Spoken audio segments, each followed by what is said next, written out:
en un principio es cuando soy chica, me voy a pelear con todos mis compañeros, me voy a pelear con mi hermano,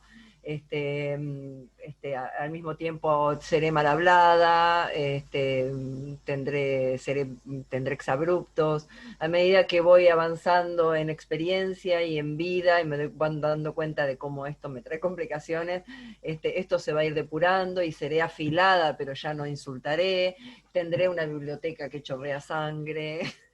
Y al mismo tiempo me interesaré por los debates, por ejemplo, acalorados, ¿no? Digamos que he trascendido un primer nivel o un nivel básico de la expresión de esa energía que no ayuda al resto del sistema, porque digamos que yo aparte de Marte tengo Venus, digamos, si yo estoy peleándome con todo el mundo, entonces quizá el vínculo este, armónico sea algo que me cueste mucho, ¿no? Entonces Venus pida pista, digamos, ¿no? En mi vida. O sea, yo sienta, uy, nadie me llama para mi cumpleaños, nadie me... Por ejemplo, ¿no? Tenga ese anhelo de armonía que yo misma no provoco, ¿no? O que muy probablemente necesites vínculos venusinos, porque cuando nos ponemos marciales al final lo que O encontramos son que, venusinos. exactamente, sí. O que necesito gente que se adapte a mi manera de Sí, no, estamos, expresarme, es ¿no? que es, o sea, Bueno, yo, por ejemplo, en mi carta no tengo ni aire ni fuego, y obviamente la madre de mis hijos pues solamente tiene aire y fuego. claro, ¿Eh? claro, exactamente. Se produce un proceso de articulación, se produce una articulación necesaria dentro de ese orden en el que, de alguna manera, los elementos, siguiendo la doctrina del lugar natural de Aristóteles, pues buscan su lugar natural. Los elementos buscan su lugar natural, buscan su condición de equilibrio, y buscan lo que el viejo refrán castellano dice: hay una tapa para cada olla, ¿de acuerdo? No hay olla sin tapa, ¿de acuerdo? Pues lo mismo pasa con las cartas y con las determinaciones de la carta. Nosotros hemos venido, ¿de acuerdo? Porque otro de los factores que hay que entender es que nosotros somos seres completos, pero nuestra carta es la versión parcial de un ser completo. Entonces yo soy un ser completo y la carta una versión parcial, a través de la cual yo obtengo del entorno aquello que necesito para reintegrarme a lo que soy. Quiere decirse que el proceso de liberación, el proceso de aceptar nuestras propias limitaciones, conlleva necesariamente que en el acto de entregarme a los demás, reciba de los demás exactamente lo que necesito. Pero si tú no estás dispuesto a entregarte a los demás no van a darte lo que necesitas. Porque en el fondo, cuando tú vas ante los demás y te presentas como piensas que eres, defendiendo tu propia posición, lo que le estás diciendo a la persona es que ya tienes todo lo que necesitas, que por lo tanto no requieres de más, sino precisamente del acto de rechazarte, porque ya vienes de modo suficiente. Entonces, mucha gente dice: todo lo que yo soy está en la carta. No, todo lo que tú eres no está en la carta. En tu carta está aquellas cosas que te limitan. Entonces, de la misma manera que si tú eres un prisionero y estás en una cárcel, no eres la cárcel, pues de la misma manera tú estás dentro de una carta y no eres la carta, sino eres el prisionero de la carta que tiene que liberarse. Entonces tú haces como la matriosca, como la matriosca, ¿no? Te quitan la primera, la primera cáscara, ¿no? Y lo que queda es otra cáscara. Y te quitas otra cáscara y lo que queda es una cáscara y lo que quitas es Y otra nunca cáscara y lo que termina. queda es... Y nunca termina porque la cebolla no existe núcleo en esta cebolla. Porque lo que hay en tu interior es vacío. Porque el ser es el ser absoluto, tú eres la mente. Tú eres la conciencia universal, eso es lo que dicen los antiguos. Y no en vano está descrito el cosmos como si se tratara de una cebolla, con Saturno, luego Júpiter, luego Marte, luego el Sol, luego Venus, luego Mercurio, luego la Luna. Es una cebolla. Nosotros venimos al mundo atravesando cada una de esas barreras, ¿no? Es como lo decía Benedra cuando explicaba la trutina de Hermes, o como él llamaba el balance de Enoch. Tú tienes que ir atravesando, pues, a partir del momento en el que eres, en el que la gota de semen llega al útero, ¿de acuerdo? Pues se produce un proceso a través del cual el alma tiene que bajar, descender hacia donde se encuentra esa semilla, ¿de acuerdo? Y alimentarla de vida. Es un proceso de desarrollo en el que vas a tener que ir adquiriendo, ¿de acuerdo? Unas determinadas, valga la redundancia, unas determinadas determinaciones que marcarán tu destino. claro. Y ese proceso lo tiene que hacer de vuelta atrás. Es un proceso de, de volver a la indistinción previa, ¿no? O sea, de volver al máximo nivel de disipación. Y tú, por ejemplo, estabas mencionando varias veces la palabra energía, ¿no? Es una Sí. palabra que a los astrólogos tradicionalistas traumatizados, pues les resulta un poco compleja. ¿Mm? A los tradicionalistas traumatizados, que todos los que hemos pensado alguna vez en la tradición, vemos esa palabra muchas veces en términos como un poco New Age, en asustadizos, ¿no? términos New Age, pero lo que pasa es que decís bien, Energía, energía, normalizarlo. energía proviene del vocabulario de Aristóteles, ¿no? O sea, Aristóteles fue el primero que habló de energía en el sentido en que nosotros lo comprendemos, ¿no? Energía es potencial, existe una forma de energía y múltiples manifestaciones de energía. Es la capacidad que tiene el ente de realizar un trabajo. Energía significa el trabajo interno. Esto es la capacidad que tiene un individuo de generar o de expandirse. Entonces, cuando nosotros estamos hablando de la energía estamos hablando de la energía de la carta, nada de lo que está descrito en la carta es energía, es límite. Y en ese sentido, lo que nosotros debemos hacer es trascender ese límite. Pero para trascender ese límite es necesario conocerlo y liberarlo y realizarlo. Mucha gente viene y te pregunta como astrólogo, ¿qué es lo que tengo que hacer para realizar? Digo, para realizarte lo que tienes que hacer es lo que está escrito. Y Claro. entonces te liberas. O sea, si tú tienes que pasar, por ejemplo, si tú te niegas a vivir algo, lo estarás repitiendo hasta que lo hagas. Un momento en el que lo hagas ya no volverá a aparecer en tu vida. Lo Sí, lo que liberaste, ya pasa no que necesitas. es pasar por esa experiencia inevitable una y otra vez, hasta que uno va puliendo, no sé hasta qué punto uno se libera, pero quizás usaría la palabra liberación en el sentido de, de llevarlo a la conciencia, de hacerlo desde la conciencia, con un propósito quizá. Eh, no sé, se me mezcla un poco con lo solar. Se me mezcla un poco con lo solar por el tema de ponerle luz a algún factor de la vida de uno, ¿no? No sé hasta qué punto uno se libera de la influencia de la carta. Tampoco sé qué palabras usar exactamente.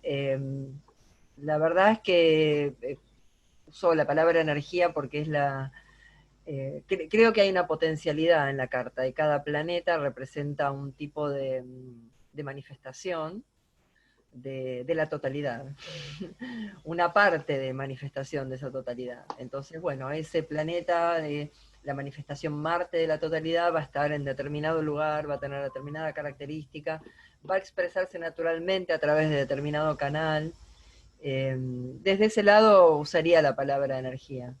Es verdad también que hay palabras que están que asustan, ¿no? Como la palabra benéfico, maléfico. A veces ya uno los dice a propósito, para asustar, digamos, ¿no? Porque ya hasta te molesta no poder usar las palabras adecuadas, ¿no? O sea, benéfico y maléfico específicamente son palabras que tienen mucha mala prensa, sin embargo, cuando la gente que los discute parece ignorar que mismo en los libros de los clásicos consideran la importancia de los benéficos y de los maléficos para determinadas acciones, por ejemplo, la importancia de Marte, aún siendo maléfico para la guerra, la importancia de Saturno para la agricultura, o sea, realmente se consideran, el término benéfico-maléfico fue usado con un afán descriptivo del planeta, pero no tiene un significado absoluto en lo que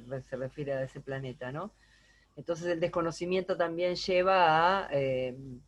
digo porque este tema de las palabras que uno usa también, el hecho de no poder usar las palabras tergiversa el sentido también de la disciplina, ¿no? O sea, no poder usar la palabra correcta, ¿no?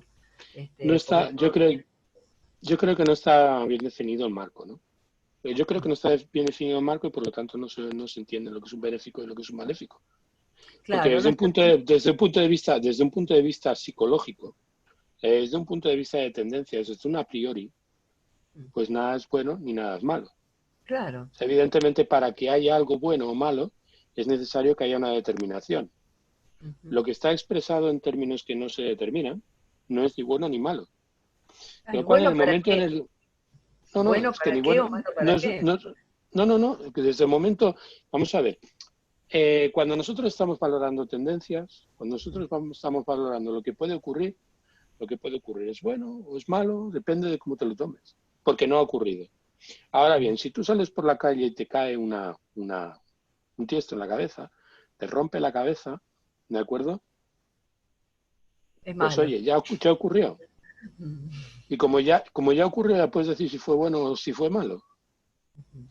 Claro, desde esa perspectiva todos entendemos, oye, que no emplees el término maléfico y benéfico porque en realidad estás condicionando a la persona. Digo, no, si es que ya la persona parece condicionada. ¿Tú has visto a una persona que no esté condicionada? Mm. ¿Tú has visto No, a alguien que no nadie, esté condicionado? nadie. Todos No, estamos condicionados por nuestra cultura, por nuestro sexo, estamos condicionados, y evidentemente, entre otras muchas cosas, por nuestros planetas. Estamos condicionados totalmente. Dices, yo hago lo que quiero, sí, bueno, tú haces lo que quieres, pero ¿por qué quieres lo que quieres y no quieres otra cosa? claro, porque está en la carta natal. No, yo No, lo que no, siempre digo es o bueno no o porque malo esté, para qué. o no es bueno, o no porque esté bueno, o no porque esté en la carta natal. O sea, ¿por qué quieres lo que quieres? Siempre hay un incondicionado, si no siempre estarías tirando hacia atrás. Llega un momento en el que las cosas son porque son, simplemente. Y no puedes decir que son evidentemente a priori ni buenas ni malas. Lo que pasa es que la carta no trabaja a priori, la carta trabaja a posteriori. Y a posteriori, y eso también tiene mucho que ver con el hecho de que la base es horaria. La base es de las preguntas. O sea, la gente quiere saber si las cosas le van a salir bien o las cosas le van a salir mal. Entonces, si por ejemplo dice, ¿cómo me va a ir con mi mujer? Ah, pues mira, ni bien ni mal. Ni bien ni mal. Depende de cómo te lo tomes, depende de cómo te tomes las cosas que van a ocurrir. No es ni bueno ni malo. No, la gente viene, hace una pregunta porque quiere una respuesta. Y la respuesta, pues pueden ocurrir muchas peripecias, cosas favorables y desfavorables. Y las cosas desfavorables y las cosas favorables están dentro del orden del cosmos. Entonces la gente dice, bueno, y dentro del orden del cosmos, ¿quién juzga lo que es favorable o es desfavorable? Pues la persona que hace la pregunta por encima de todo. Exactamente, La exactamente. persona que hace la pregunta ya está en la pregunta que el maléfico encarnará lo que esta persona no quiere que pase y el benéfico encarnará lo que esta persona quiere que pase. No, pero aparte también, cuando alguien viene, digamos que por eso la astrología horaria es tan combatida, digamos, porque es muy concreta, digamos, no permite dobles interpretaciones. Si yo vengo con un tema de cómo me va a ir con la pareja con esta persona y hago una pregunta horaria y me sale Marte en la casa 7, lo que me va a ir, o sea, como me va a ir es como Marte me va a ir. Ahora, Marte que está bueno Marte en los vínculos, bueno, depende para qué. Depende para qué está bueno Marte en los vínculos, depende de lo que está queriendo preguntar también la persona. Yo creo que en general Marte es complicado en los vínculos, sobre todo en algo concreto, ¿no? Distinto si yo lo tengo en la natal, que igual también tiene su, su, sus cosas, ¿no? Marte en la casa 7. Yo Eh, tengo a Marte en la uno, casa 7. bueno, entonces vos sabrás de lo que estoy hablando. Entonces, Sí, realmente, Marte en la casa pero 7. también tengo a Júpiter y a Venus, o sea, Bueno, bueno, entendés sí, sí. que si hay algo que no favorece las asociaciones es Marte en la casa 7. Entonces, ¿por qué? Y bueno, de ahí a que eso quiere decir que es imposible que yo me vincule con alguien. No, siempre teniendo en cuenta esta situación de Marte en la casa 7. O sea, si yo tengo en cuenta, soy consciente, mantengo el propósito y sé que tengo esta forma de vincularme, que está en como vos decís, esta cárcel, en una de esas yo puedo trascender esta cárcel con mucha voluntad, con mucho esfuerzo, realmente hay un trabajo ahí, ¿no? Porque si evidentemente tengo Marte en la casa 7, yo voy a tener que poner mucho Venus para eso. Voy a Sí. tener que, pensemos si tuviera solo Marte, ¿no? Va a haber Yo que... tuve, yo tuve un profesor en la universidad que era precisamente profesor de pensamiento grecolatino. Yo estoy seguro que alguien que haya estudiado filosofía, cuando le diga, lo reconocerá porque es un personaje realmente fascinante y que tuvo muchísima influencia, que fue Francisco Rodríguez Adrados, ¿no? Y entonces estábamos hablando un día precisamente de estas cuestiones, acerca de lo que representaba en el ámbito de antiguo Ares y Afrodita, ¿no? Y entonces él dijo, y en los vínculos, ¿qué es más importante, Ares o Afrodita? O sea, cuando Ares, ¿qué es lo que representa? ¿Y qué es lo que representa Afrodita? Dice, pues no sé, Alberto, ¿tú qué es lo que consideras? ¿Qué es más importante en una relación de pareja? ¿El nexo o el sexo? ¿Qué es más importante? ¿Afrodita o Marte? Porque Marte es cortar, seccionar, sexo. Y Venus es unir y representa el nexo. Entonces, es necesario tanto el sexo como el nexo. Son necesarias las dos cosas. Es tan necesario romper como unir. Es un factor que en la carta aparece equilibrado.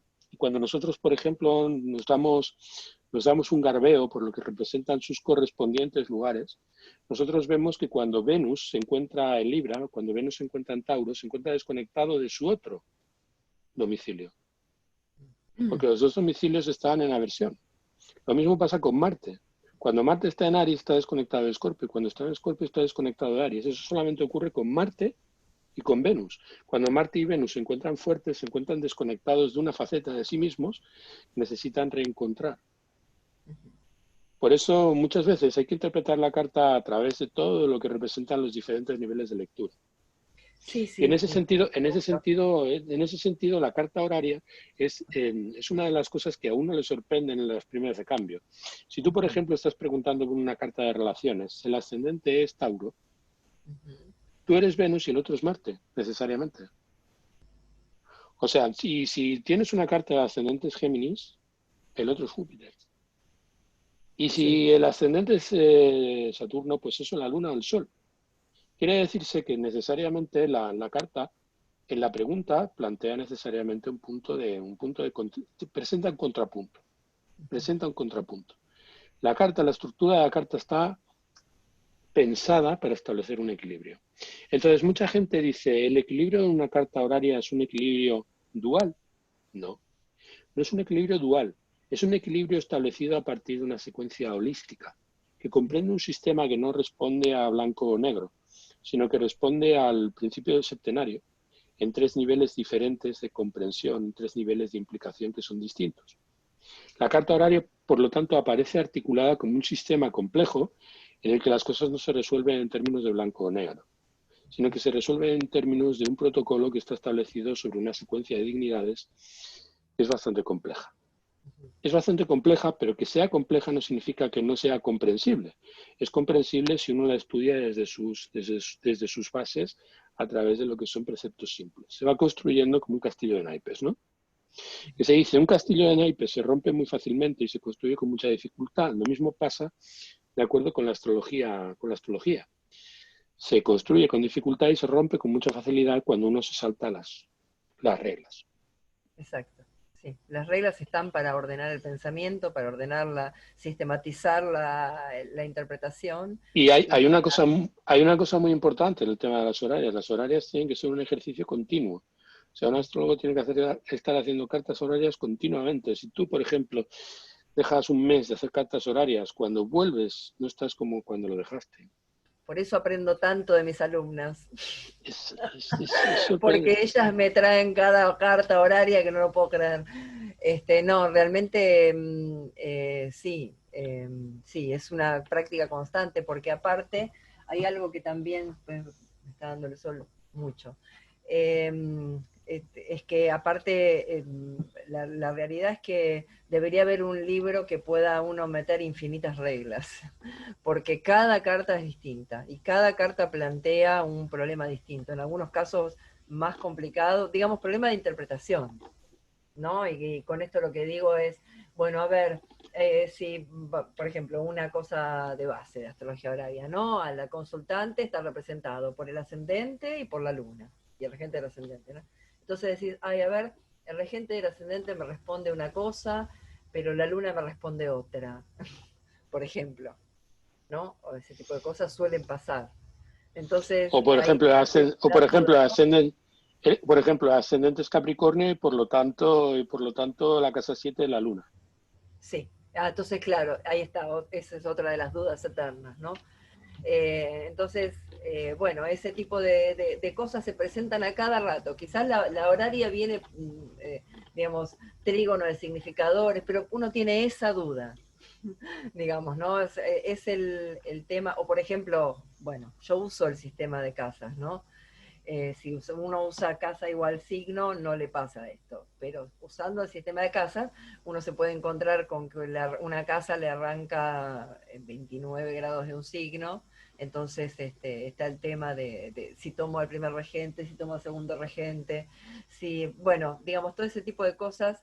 No hay forma de establecer reglas para eso.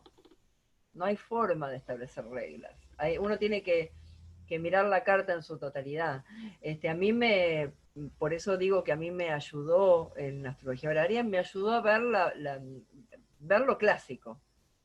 Y ver lo clásico quiere decir volver a las fuentes, volver a Morén, inclusive, que Morén odiaba la astrología horaria, decía que era cosa del No me diablo extraña, no me y extraña cosas que, por el no extraña estilo. que la horaria.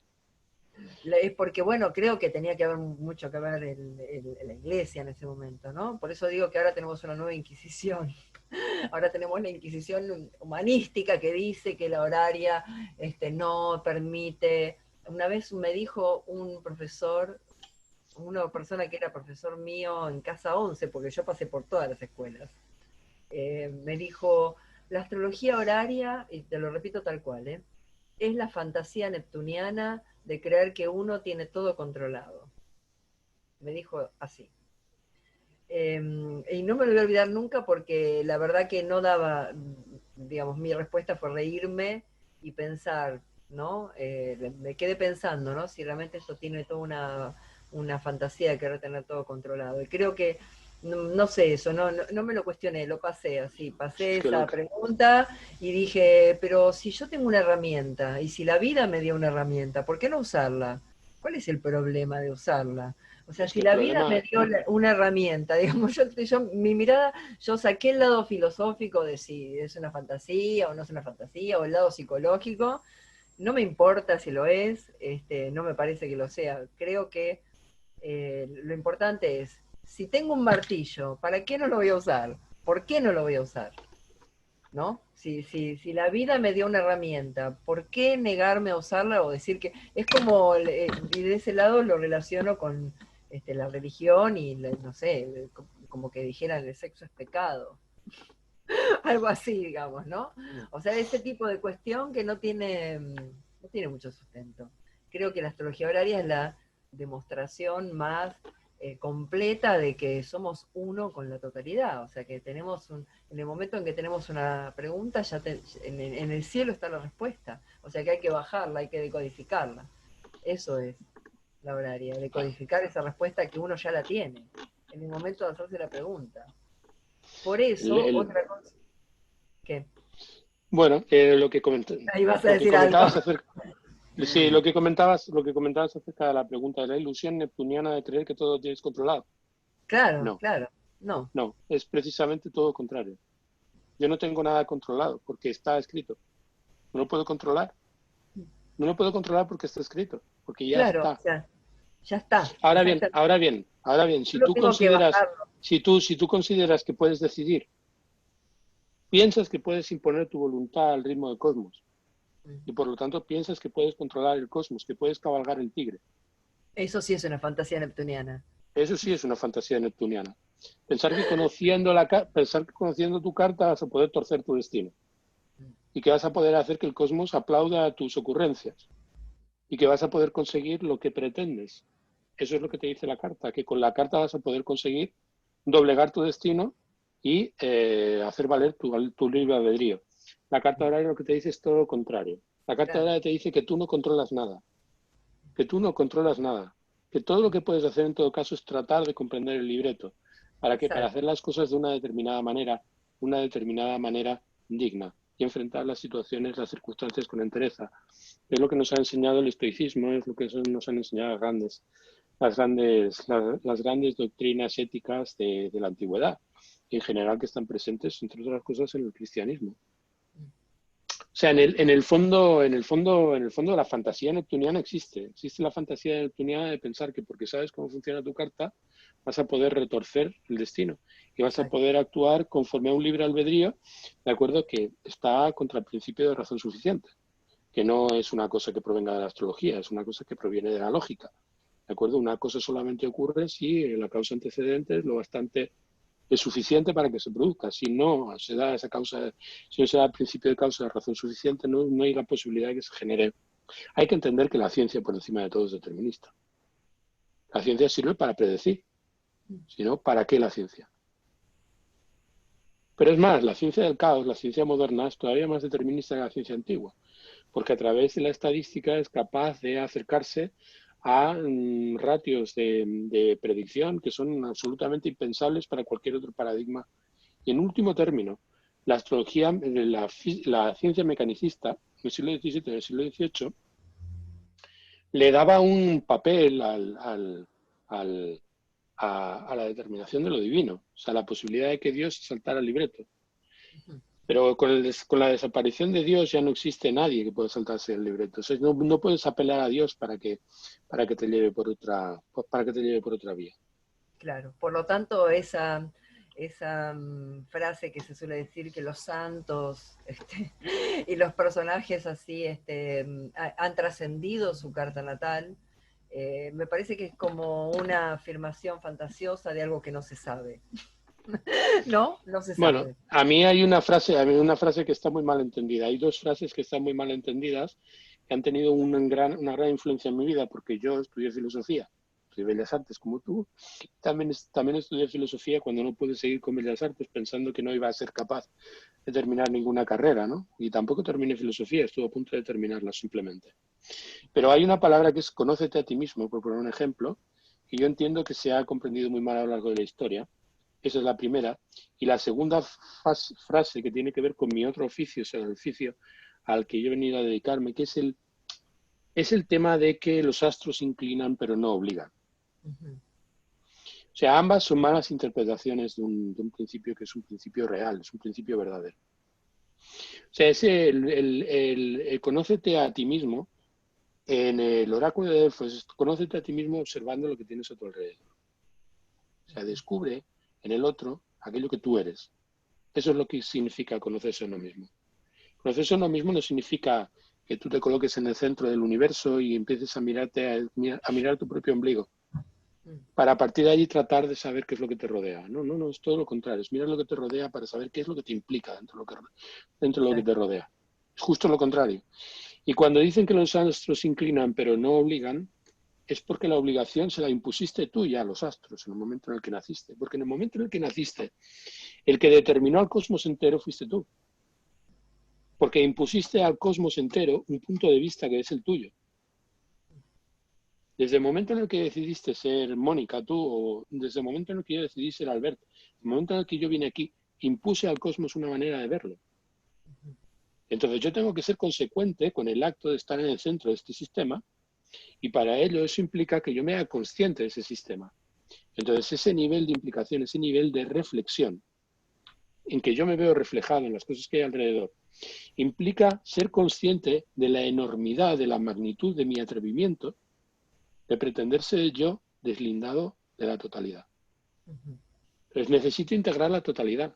Y para integrar la totalidad necesito hacerme sensible a ella. Y para hacerme sensible a ella tengo que adaptarme al orden que yo mismo he decidido ocupando el centro. Lo decidí yo. ¿Cómo es la carta de maravillosa que cuando uno la dibuja, digamos, en la rueda, está comprendido el ambiente que te rodea también en esa carta? Sí. Como parte de la descripción tuya, ¿no? La mejor descripción que yo he visto de una carta natal es la que dio Alan Turing acerca de lo que es el sistema de condicionamiento de un sistema cibernético computacional. Él decía, la máquina es una condición de contorno. En el centro de la máquina no hay nada. O sea, la máquina, lo que yo hago es, es revestir algo que dentro está vacío. Entonces todo es contorno. O sea, cuando yo, por ejemplo, estoy mirando que es Venus, Venus en mi carta es el regente de la casa 1, ¿no? En realidad, pues es el agente de mi motivación primaria, pero el ascendente de la motivación primaria y donde actúa, pues es donde yo vierto mi motivación primaria, con lo cual de hablar de un factor en el que yo debiera sentirme necesariamente concernido, yo sería Venus, ¿no? O sea, sería un personaje venusino, porque mi ascendente es Tauro, ¿no? Bien, mi ascendente es Tauro, pero no está en mí. Mi ascendente es Tauro, mi ascendente es Tauro, pero Venus está en el universo. Es una condición que yo tengo que observar del universo. Eso con lo que yo me identifico